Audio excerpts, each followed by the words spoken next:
Having a good shopping list will help you stick to your budget, save you time, and reduce your stress while shopping for groceries. To create a good shopping list, start by listing all the food in the refrigerator and pantry.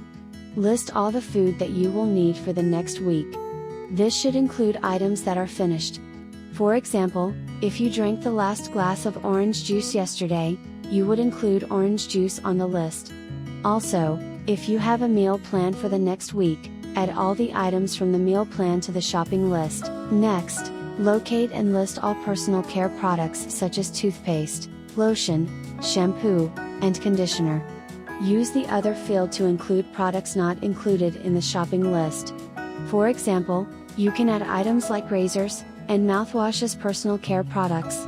Also, create a list of all your household products, such as paper towels, garbage bags, and laundry soap. Light bulbs and batteries, for example, can be added to your list of household items. Once all the products are listed, you will decide if each item is high, low, or out. If you have enough to last for the next week, you should mark the item as high. If you do not have enough to last for the next week, you should mark it as low. For example, if you drink a glass of milk every morning, and the bottle is almost empty, put an X in the low field.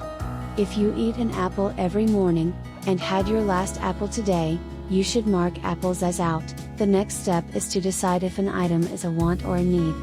If you see an ad for a new type of cereal, and you have 3 unopened boxes of cereal. Since you have enough cereal for the week, the new cereal is a want. If you have 1 egg left and you would like to continue eating 3 eggs per week, eggs are a need. If a product has an X in the need column, move the product to the shopping list. You can find the price for each item on the grocery store's website.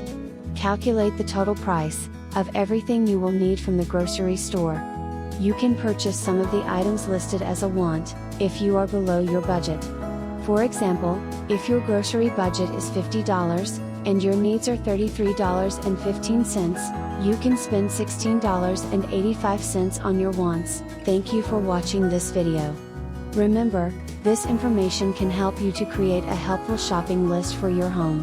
Check out our other videos for tips on how credit cards work, understanding the value of a bank account, and how to create a monthly budget.